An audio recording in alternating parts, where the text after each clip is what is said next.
बरखा नाम की एक लड़की थी जो कि कॉलेज में पढ़ती थी। बरखा को अपनी उम्र की बाकी लड़कियों की तरह कपड़े, जूते या चीजों का कोई शौक नहीं था। उसे तो बस एक ही शौक था और वो था नेल पॉलिश लगाने का। रोज की तरह सुबह सुबह बरखा की सहेलियां संगीता और रंजीत उसे कॉलेज लेने के लिए आई। बरखा, अरे ओ बरखा, जल्दी चलो, हम बहुत लेट हो गए। आज तो पक्का क्लास के बाहर खड़ा रहना पड़ेगा। तभी संगीता की आवाज सुनकर बरखा की मां अंदर से निकल कर आती हैं। किसे बुलाने में लगी हो संगीता? वो तुम्हारी नहीं सुनने वाली है। मैं तो कब से उसे यही बता रही हूँ कि वो कॉलेज के लिए लेट हो रही है। क्या? तो क्या वो सो रही है आंटी जी? नहीं नहीं, वो तो 2 घंटे पहले ही उठ गई थी, लेकिन वो तब से नेल पॉलिश लगा रही है, इसलिए वो अब तक तैयार नहीं हुई है। बरखा की माँ की बात सुनकर संगीता और रंजीत हैरान हो जाते हैं। क्या 2 घंटे से वो बस नेल पॉलिश ही लगा रही है? और क्या, जाओ अंदर जाओ और खुद ही देख लो। मैं तो इस लड़की से तंग आ चुकी हूँ। संगीता और रंजीत जल्दी से बरखा को आवाज लगाते हुए उसके कमरे में जाती हैं। बरखा, अरे ओ बरखा, तू अब तक नेल पॉलिश ही लगा रही है? भला इसमें इतना वक्त लगता है क्या? हाँ बरखा, हम कॉलेज के लिए लेट हो रहे हैं, जल्दी चलो। हो, अरे तुम दोनों जरा चुप हो जाओ और देखो तो आज मेरी नेल पॉलिश कितनी सुंदर लगी है। मैंने अपने 5 उंगलियों में अलग अलग जानवर बनाए, देखो तो जरा। संगीता और रंजीत एक साथ हैरान होकर बोलती हैं। क्या जानवर? हाँ जरा देखो तो मेरे नाखून अब कितने सुंदर लग रहे हैं। अरे इसे नेल आर्ट कहते हैं, नेल आर्ट। बस अब ये जल्दी से सूख जाए, रुकना तुम लोग जरा कुछ देर। ये सुनकर संगीता को गुस्सा आ जाता है और वो बरखा को खींचकर बाहर ले जाने लगती है। नहीं, अब और इंतजार नहीं, चलो हमें देर हो रही है। अरे रुक तो संगीता, ओफो, मुझे मेरा बस्ता तो लेने दो ना। पर पीछे से रंजीत कहती है, मैंने ले लिया तेरा बस्ता, तू बस जल्दी से चल। अच्छा ठीक है, मैं खुद चल लूंगी, छोड़ो मुझे वरना मेरी नेल पॉलिश खराब हो जाएगी। ठीक है, बस तू जल्दी चल। संगीता और रंजीत साथ में चलने लगती हैं और बरखा आगे आगे अपनी नेल पॉलिश को देखते हुए और सुखाते हुए चल रही थी। बरखा का सारा ध्यान अपने नाखूनों पर था। वाह वाह, आज जैसी नेल आर्ट तो मैंने पहले कभी नहीं की। लगता है कि मैं अब नेल आर्ट्स में और अच्छी होती चली जा रही हूँ। बरखा ने संगीता और रंजीत की एक ना सुनी और तभी पीछे से संगीता और रंजीत चिल्लाते हैं। बरखा, सामने देख, सामने सामने देख, बरखा ट्रक आ रहा है, सामने देख। पर इससे पहले कि बरखा कुछ कर पाती, ट्रक उसको टक्कर मारकर उड़ा देती है, जिससे कि बरखा की मौत हो जाती है। बरखा मरने के बाद एक गुस्सैल चुड़ैल में बदल जाती है। तभी उसकी नजर उसके नाखूनों पर पड़ती है, जो कि अब बहुत ही लंबे हो गए थे और तो और वो भद्दे और गंदे भी दिख रहे थे। अरे ये क्या हो गया? मैं मर नहीं सकती। मेरे नाखून इस पूरे गांव में सबसे खूबसूरत नाखून थे, पर अब ये क्या हो गया? नहीं, अगर मेरे साथ इतना बुरा हुआ है तो इस गांव की एक भी लड़की को मैं सुंदर नाखून नहीं पाने दूंगी। नहीं नहीं नहीं। इतना बोलकर चुड़ैल एक जादू करती है, जिससे अचानक से पूरे गांव की लड़कियों के नाखून चुड़ैल की ही तरह बदसूरत और भद्दे हो जाते हैं। पूरे गांव में हंगामा फैल जाता है। उधर संगीता और रंजीत का भी यही हाल था। संगीता, आखिर ये हो क्या रहा है? हमारे नाखूनों को क्या हो गया? पता नहीं रंजीत, पर जब मैंने इन्हें काटने की कोशिश की तो इन बड़े बड़े नाखूनों ने मुझे ही थप्पड़ मारा। तभी वो दोनों अपने आसपास देखती हैं। सब तरफ लड़कियां अपने लंबे लंबे भद्दे नाखून लेकर दौड़ रही थीं। सभी लड़कियां अपनी हालत से बहुत परेशान थी। संगीता, सिर्फ हमारे साथ ही नहीं, पूरे गांव का यही हाल है, पर इसके पीछे का कारण क्या है रंजीत? संगीता, जब से बरखा की मौत हुई है ये सब तब से हो रहा है। मुझे तो कुछ गड़बड़ लग रही है। गांव वालों का भी कहना है कि जरूर इसके पीछे किसी भूत प्रेत का साया है।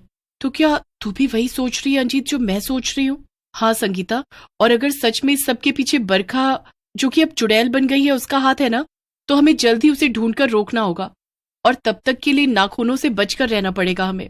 हाँ, इन्हें तो हम काट भी नहीं सकते हैं, तो क्या हमें इन्हें लिए ही घूमना पड़ेगा? अभी के लिए तो हाँ, चलो। फिर संगीता और रंजीत साथ में चुड़ैल को ढूंढने निकल जाती हैं। उधर चुड़ैल सच में गांव में इधर उधर भटक रही थी।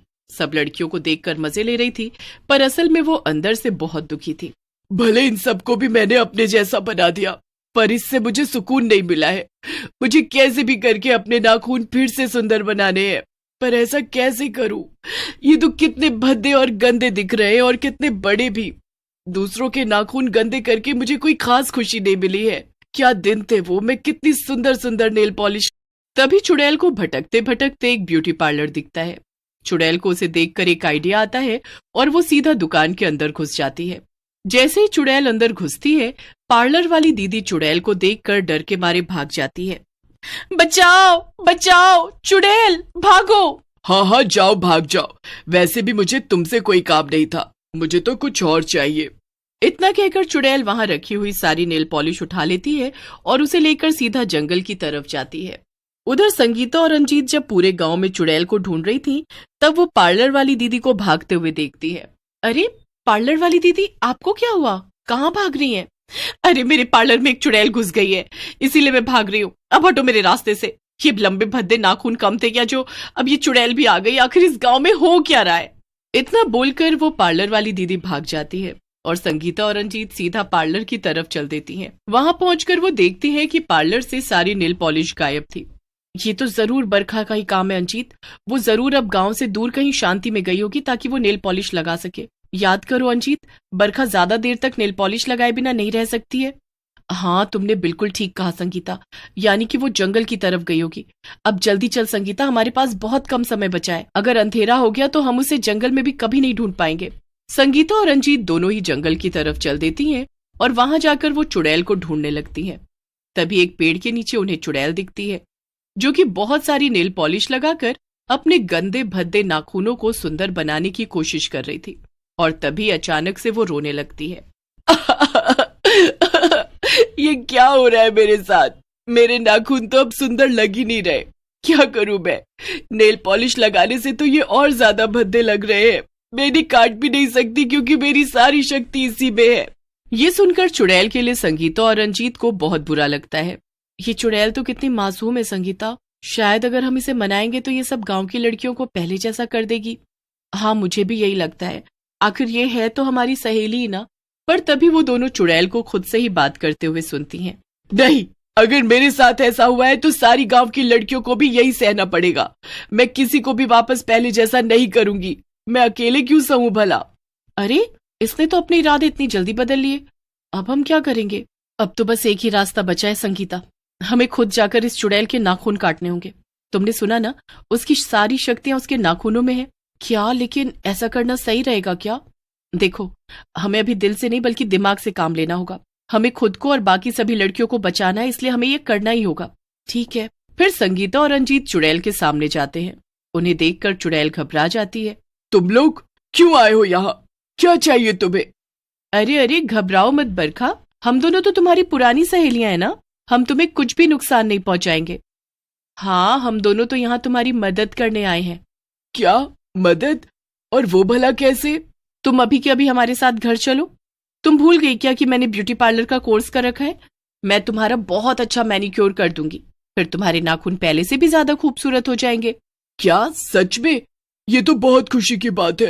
अरे मैं तब से इतना परेशान थी, तुम लोग पहले क्यों नहीं आए? चलो फौरन चलो, मैं ये बदसूरत नाखून अब 1 मिनट और बर्दाश्त नहीं कर सकती। हाँ हाँ, चलो ना। फिर रंजीत और संगीता चुड़ैल को लेकर उसी पार्लर में पहुंच जाते हैं जहां चुड़ैल पहले भी आई थी। वो पार्लर वाली चुड़ैल से इतना डर गई थी कि वो अभी तक वापस लौट कर नहीं आई थी। आओ, यहाँ इस कुर्सी पर बैठ जाओ और रंजीत, तुम जरा इसके हाथ कसकर पकड़ लो। क्या? कस के क्यों? अरे वो अब तुम्हारे हाथ पहले की तरह नाजुक नहीं रह गए ना, इसीलिए अब जरा कस के पकड़ो, तभी तो ये नाखून अच्छे से साफ हो पाएंगे। ओह अच्छा अच्छा, ठीक है, जल्दी करो, मेरे नाखूनों को एकदम पहले जैसा बना दो।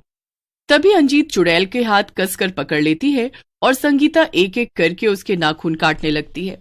चुड़ैल ये देखकर जोर जोर से चिल्लाना शुरू कर देती है। अरे नहीं, ये क्या? ये तो धोखा है, छोड़ो, मुझे जाने दो। नहीं नहीं, मेरे नाखून मत काटो, मैंने बड़ी मुश्किल से इन्हें बड़ा किया था। माफ करना बरखा, लेकिन हमें खुद को बचाने के लिए ऐसा करना पड़ रहा है। चुड़ैल चिल्लाती है, लेकिन जैसे जैसे उसके नाखून कट रहे थे वैसे वैसे उसकी ताकत भी कम होती जा रही थी, इसलिए वो खुद को बचा नहीं पा रही थी।